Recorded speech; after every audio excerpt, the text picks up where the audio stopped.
There's something they don't want you to know. Right now there are people gathered around monitors, replaying footage of you walking through their carefully constructed trap. Their hands shake as they point at the screen, asking the same question over and over. How are they still smiling? The answer will shatter everything they thought they knew about power, about control, and about what happens when the universe finally reveals its chosen warriors. This isn't just another motivational message. This is the revelation of why certain souls are built differently, why some people emerge from destruction stronger than before, and why your smile in that moment represents something far more dangerous than they ever imagined. Look who's still breathing. Look who's still walking with purpose through the wreckage they created specifically for you. They're studying that security footage like archaeologists, examining an impossible artifact, frame by frame, trying to understand how someone can move with such fluid confidence after losing everything they thought mattered. The timestamp shows the exact moment they expected to see you crawling, broken, begging for mercy. Instead, they captured something that defies their understanding of human limitation. That smile on your face isn't happiness, it's recognition. The face of someone who just discovered that what they called death was actually birth. While they were writing your obituary, you were writing your comeback story. While they measured you for a coffin, you were measuring the exact distance between their expectations and your inevitable resurrection. Every betrayal, every coordinated attack, every systematic destruction they orchestrated was designed to erase you from existence like a typo in their perfect little story. But here's what they never calculated into their equations. You were never nobody. You were always the exception, hiding in plain sight. The glitch in their matrix, the variable they forgot to account for when they planned your destruction. Chosen ones understand something fundamental that regular people cannot grasp. That certain souls are forged in cosmic fire and cannot be extinguished by earthly flames. They gathered their little council, whispered in shadowy corners about how you were getting too strong, too aware, too dangerous to their carefully maintained illusion. This one sees through the simulation, they said. This one questions the programming. So they did what cowards always do when threatened by authentic power. They tried to bury you alive professionally, emotionally, socially, spiritually. The betrayal came from every direction simultaneously. Friends you trusted revealed themselves as actors, playing parts in someone else's script. Family members chose sides against you with surgical precision. Colleagues who smiled in your face orchestrated your professional destruction behind closed doors. The attack was coordinated, calculated, designed to leave nothing standing. For a moment, just a moment, they achieved their goal. But here's what makes their attack so revealing about who you really are. They didn't just try to hurt you. They tried to erase you. Complete annihilation. The kind of response reserved for existential threats to their entire system. Regular people get fired, demoted, criticized. Chosen ones get the full arsenal unleashed against them, because ordinary people sense, even unconsciously, that you carry something that could unravel their entire reality. They mobilized resources against you that seemed disproportionate to any actual threat you posed. Why would they invest so much energy in destroying one person? Because their souls recognized what their minds refused to accept, that you represent evolutionary pressure. Your very existence challenges the limitations they've accepted as permanent. Your potential threatens the stories they tell themselves about what's possible. The coordination itself reveals the deeper truth. This wasn't random cruelty or casual meanness. This was systematic elimination of a perceived threat to the status quo. They united people who normally couldn't agree on anything, brought together forces that usually compete with each other, created temporary alliances between natural enemies, all focused on one target. You felt the weight of their collective rejection. You tasted the metal of betrayal on your tongue. You stood in the ruins of everything you thought mattered, and wondered if maybe they were right. Maybe you were too much. Maybe you should have stayed small, stayed quiet, stayed dead inside like they all secretly are. But chosen ones cannot remain buried, no matter how deep the grave or how heavy the soil they pile on top. Something shifted in that darkness. They forced you into something they never expected you to find. Not light, something better. You discovered that the darkness had been your home all along, that you were never meant for their artificial sunlight. You were built for something that only grows in the absence of their false warmth, something that thrives in conditions that would destroy lesser souls. That's when you stopped trying to survive and started learning how to haunt. Not them, not yet. First, you had to haunt yourself. Every weakness, every soft spot, every place where their opinions still mattered.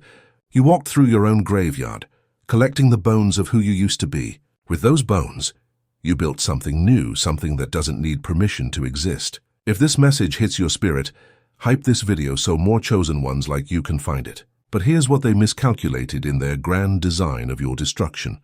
They assumed darkness was empty, that isolation would break your spirit, that silence would drive you to madness. Instead, you found something in that void that no amount of their false light could provide. You found the raw material of creation itself. In that space between death and rebirth, you discovered that chosen ones don't just survive. They metabolize pain into power. The silence wasn't punishment, it was preparation. Every moment they left you alone with your thoughts, you were downloading updates from a source they could never access. While they celebrated your apparent defeat, you were in communion with forces that predated their petty kingdoms by eons. The universe was teaching you languages they didn't even know existed. You learned to read energy signatures like other people read newspapers. You began to understand the mathematics of manifestation, the physics of faith, the chemistry of consciousness. They thought isolation would make you desperate for their company. Instead, it made you fluent in solitude, comfortable with silence, intimate with the infinite space inside yourself where real power originates. The version of you that needed their approval died in that coordinated attack. The version that craved their validation suffocated under the weight of their rejection. But what remained was what had always been there, waiting for the right conditions to merge. The part of you that was connected to something far more powerful than their temporary kingdoms. The chosen one that had been dormant, protected by layers of social conditioning and false beliefs about what mattered. Resurrection isn't pretty. It's not some graceful awakening with soft light and angel songs. It's violent. It's painful. It's clawing your way through 6 feet of their assumptions about what's possible. It's breaking your own bones to fit through spaces they thought were too small for escape. It's choosing to breathe when breathing hurts. Choosing to stand when standing feels impossible. But you did it anyway. Not because you're strong, because you're stubborn. Because something inside you refused to give them the satisfaction of being right. When they said rest in peace, you said be right back. Like death was just a quick errand. Like destruction was just a detour on your way to something greater. The resurrection process follows a pattern that's been encoded in chosen ones since the beginning of time. First comes the descent, the journey into the underworld of your own psyche, where you must confront everything you've been running from. The lies you told yourself, the compromises you made, the ways you betrayed your own soul to fit into their boxes. In that underworld, you meet the guardian at the threshold, the voice that whispers, you should just accept defeat, that some things are meant to stay buried, that resurrection is mythology, not possibility. This guardian wears the face of every person who ever told you to be realistic. Every voice that said you were asking for too much, expecting too much, dreaming too big.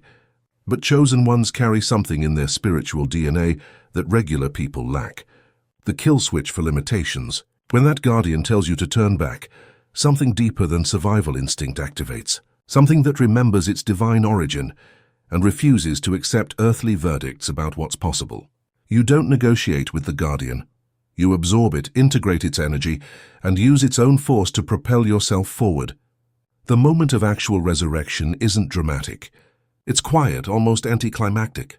You simply stop being who you used to be and start being who you always were. The change happens in the spaces between heartbeats, in the pause between thoughts, in the silence between words. One moment you're dead to their world, the next you're alive in a reality they can't perceive. Every chosen one goes through this resurrection protocol. It's built into your spiritual DNA. While regular people crumble under pressure, you undergo metamorphosis. While they break down, you break through. While they surrender to circumstances, you alchemize poison into medicine, endings into beginnings, their rest in peace into your being. Represents version 2 booting up. The beta test of something they never saw coming.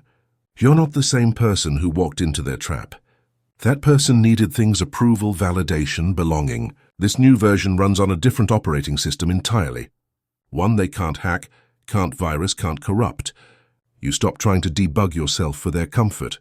All those flaws they pointed out, those issues they said you had, those problems they tried to fix, turns out those were features, not bugs. Your intensity wasn't too much. Their capacity was too little.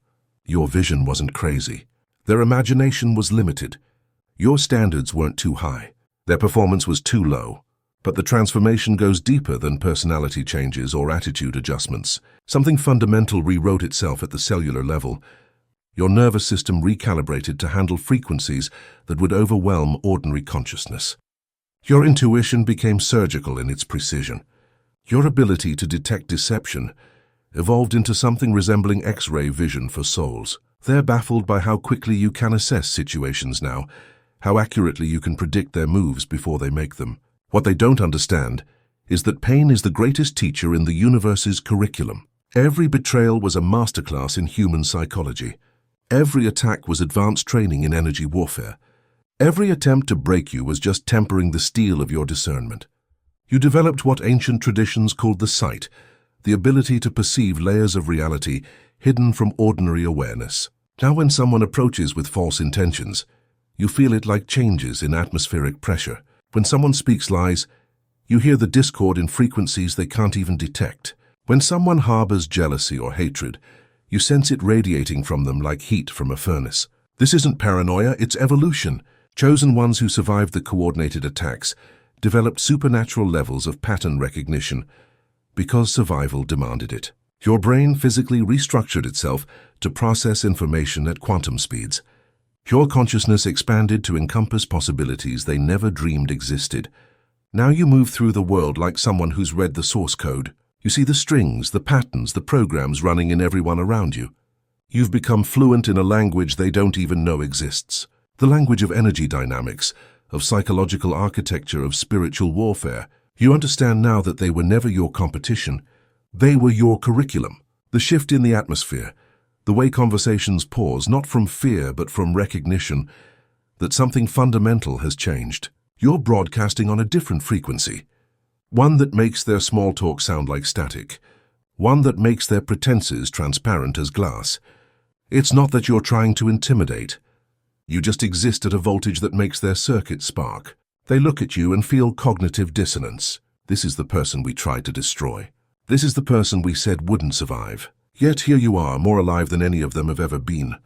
More present, more real, more dangerous in your authenticity than they are in their masks. But there's something else happening in these moments that they can't quite name. When you enter their spaces now, you don't just change the energy, you reveal what was already there. Their insecurities, their compromises, their quiet desperation that they work so hard to hide from themselves. Your presence acts like a spiritual X-ray, making visible the fractures in their carefully constructed personas. This frequency shift isn't something you learned or practiced. It's the natural result of surviving complete ego death and emerging with your essence intact. When all the false layers get burned away, what remains operates at the frequency of pure truth, and truth has a way of making lies uncomfortable in its presence. They watch you navigate conversations differently. Now you don't chase topics that lead nowhere. You don't engage with energy vampires trying to drain your power. You don't participate in the subtle competitions and status games that used to consume so much of your attention. This isn't because you think you're better than these things. You've simply outgrown the need for them. Your frequency now attracts synchronicities like a magnet. The right people show up at the right times with the right information. Opportunities align in ways that seem almost supernatural. Resources appear exactly when you need them. It's as if the universe itself has recalibrated to support your new operating system. This is what terrifies them most about the footage. Not just that you survived, but how effortlessly you now move through a world that used to challenge you. They see someone who's discovered the cheat codes to existence, someone who's learned to work with forces they don't even believe exist. What really disturbs them is that you're not bitter. Bitterness would make sense. Bitterness they could understand, categorize, dismiss. But this serene confidence, this quiet amusement, this absolute absence of need for their recognition, it breaks their mental models. It suggests something they can't accept, that their weapons only work on people who are already dead inside. You've become their cautionary tale, the ghost story they whisper when they think no one's listening. Remember what happened with them? We thought we had them finished. We thought it was over, but look at them now. They use your name like a warning, but what they're really warning against is their own limitation. That CCTV footage captured the exact moment you stopped being prey, and became something beyond their categories, not predator, something transcendent. You became the environment itself, the context in which their little games play out. They can't hunt what's become the forest. They can't trap what's become the air they breathe. But there's something else happening that terrifies them even more than your individual transformation. Other people are starting to notice. Other potential chosen ones are beginning to ask dangerous questions. If they can smile after what happened to them, what does that mean about everything we've been told is impossible? Your resurrection has become a beacon, broadcasting on frequencies that attract others who carry similar coding, people who always felt different, who never quite fit their molds, who harbored secret suspicions that there was more to existence than their carefully curated reality. Your very presence activates dormant potential in souls that were waiting for permission to remember what they really are. They watch in growing horror as their control mechanisms begin to glitch around you. People who used to compete desperately for their approval suddenly seem less interested in their games. Individuals who once cowed before their authority start questioning the source of that authority. The spell of their manufactured scarcity begins to break when people witness someone thriving outside their system entirely. They're not just trying to understand how you survived. They're trying to figure out how to prevent others from following your path. They're analyzing every frame, looking for the exact moment the transformation occurred, hoping to identify early warning signs in others who might possess similar potential. But here's what they'll never understand. You can't prevent an awakening whose time has come. The universe operates on cycles far grander than their tiny kingdoms. When the cosmos decides it's time for a new wave of conscious beings to emerge, no earthly power can stop that emergence. Your smile in the footage isn't just evidence of personal victory. It's the first crack in a dam that's about to burst. Every chosen one eventually reaches this phase where they transform from participant to observer, from player to game master. You realize that their promotions, their exclusions, their approvals and disapprovals all look like children arguing over toy crowns because you found real power, the kind that doesn't need external validation. They replay that footage because they're trying to solve you like a puzzle. But you're not a puzzle anymore. You're a mirror. Every time they look at you, they see their own limitations reflected back. They see how small their world really is, how fragile their control, how temporary their victories. It terrifies them more than your anger ever could. You've become ungovernable, not in a rebellious way, but in a transcendent way. Their rules simply don't apply to your operating system anymore. It's like trying to run outdated software on advanced hardware. Error message after error message. They keep trying to input commands, but you're running on architecture they didn't program. Architecture they can't control. What makes this mirror effect so devastating to their psyche is that it's completely involuntary.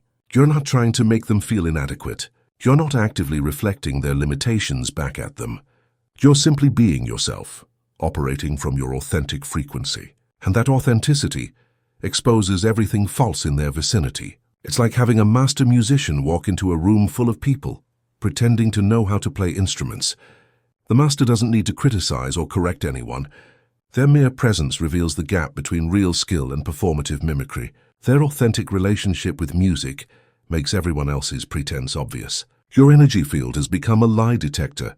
They can't switch off. When they speak false words around you, the dissonance becomes unbearable. When they perform fake emotions, the contrast with your genuine personas, your unmasked authenticity makes their disguises feel suffocating. This is why they can't be comfortable around you anymore. Your presence demands a level of honesty they're not prepared to offer.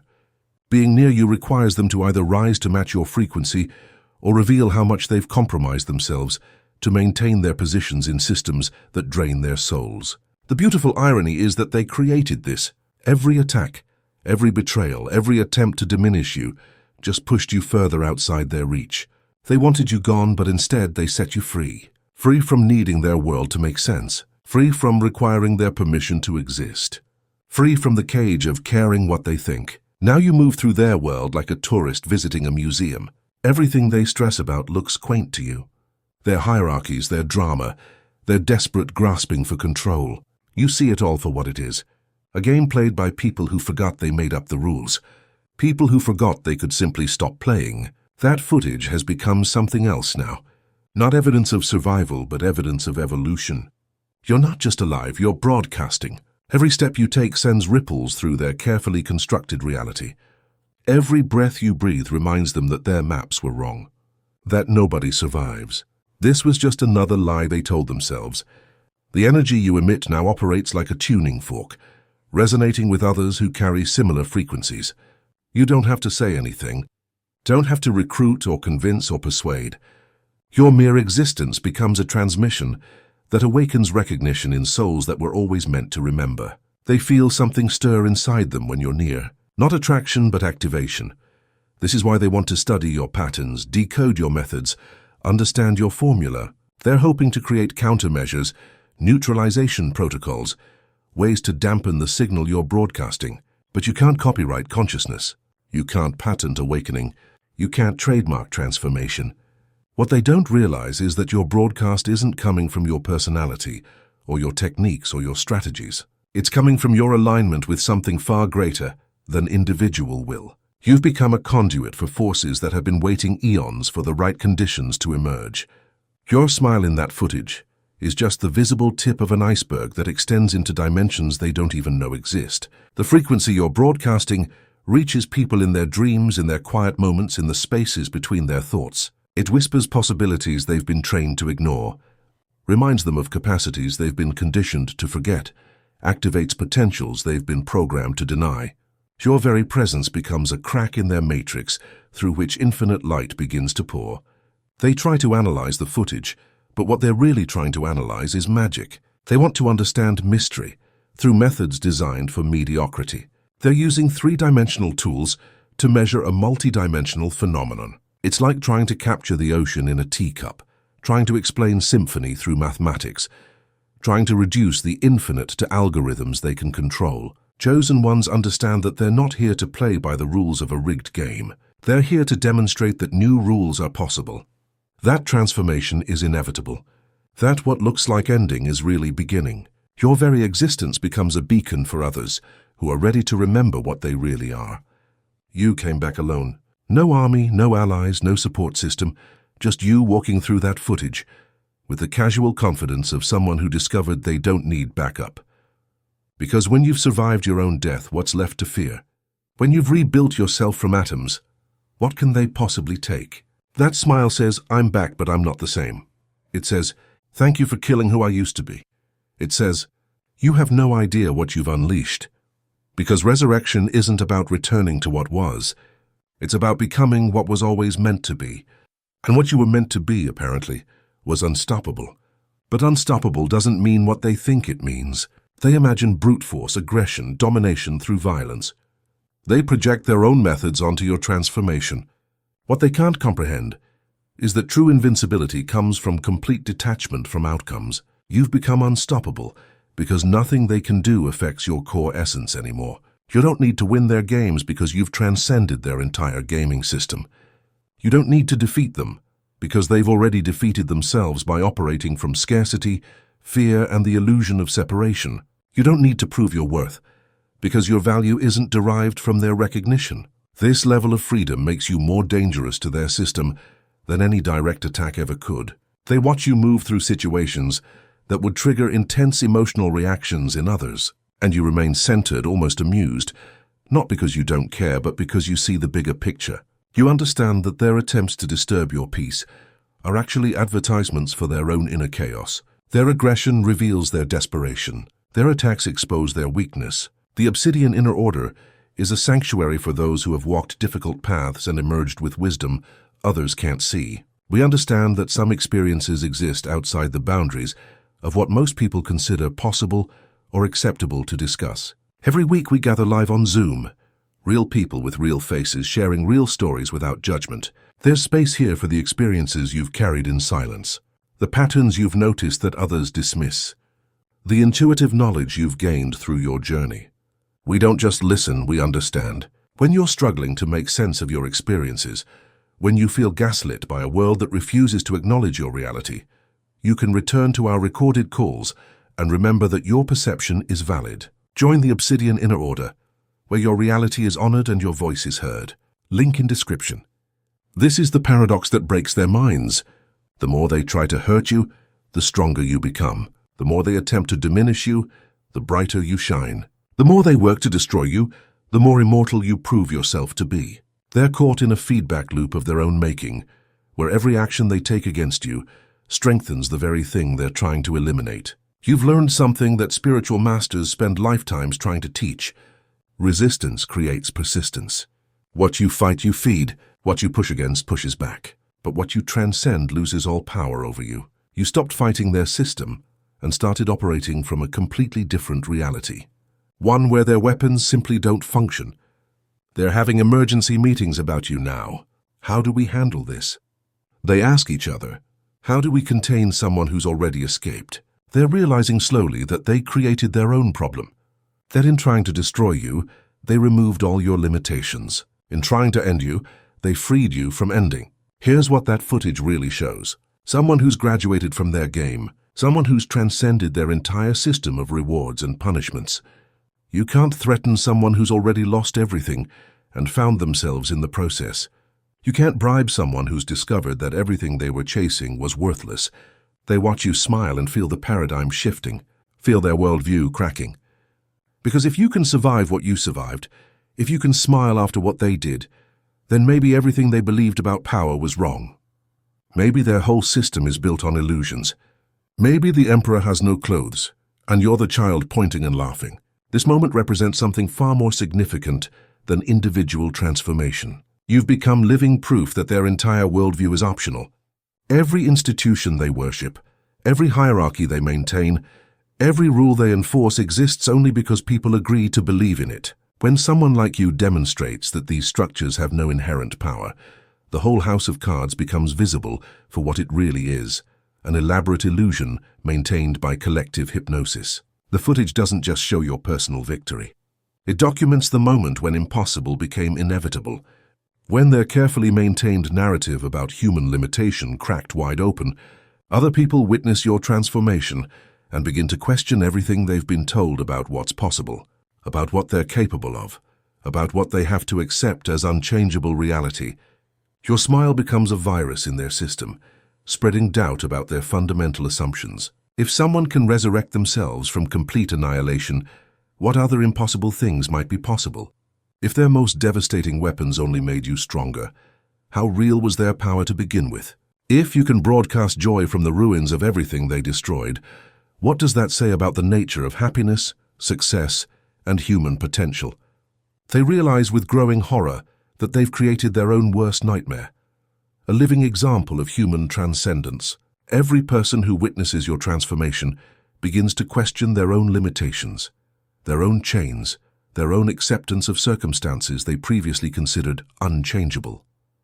Your existence becomes permission for others to explore possibilities they never dared consider. The paradigm shift isn't just personal, mass awakening, it's collective. A demonstration that the prison they've created exists only in consciousness, and consciousness can be transformed. The footage spreads like wildfire, not because people enjoy seeing someone survive destruction, but because they recognize something in your smile that reminds them of who they really are. This is the moment when chosen ones realize their true purpose, not to succeed within their system, but to demonstrate that their system is optional, not to win their game, but to show others that new games are possible. Your smile becomes a crack in their matrix, a glitch that reveals the code behind their carefully maintained illusion. That's the real reason they can't stop watching that footage. It's not about you anymore. It's about what you represent. The possibility that their weapons only work on people who believe in them. The possibility that destruction might just be construction in disguise. The possibility that every ending they create is just someone else's beginning. You've become proof that certain souls cannot be contained by earthly limitations. That chosen ones carry something within them that transcends circumstances. That transforms obstacles into opportunities. That alchemizes poison into medicine. Your very existence challenges their fundamental assumptions about what's possible. But here's the final revelation that makes your smile in that footage so eternally disturbing to their worldview. They thought they were executing justice. They believed their coordinated attack was righteous punishment for someone who dared to step outside the boundaries they'd established. In their minds, you deserved what happened because you refused to stay in your assigned place. What they discover frame by frame is that they weren't dispensing justice. They were participating in your initiation, Every betrayal was a test you passed. Every attack was a trial that strengthened you. Every attempt to break you was actually the universe's way of proving you were unbreakable. They thought they were your executioners, but they were actually your unwitting servants, carrying out orders from forces far beyond their comprehension. This is the cosmic joke that your smile represents.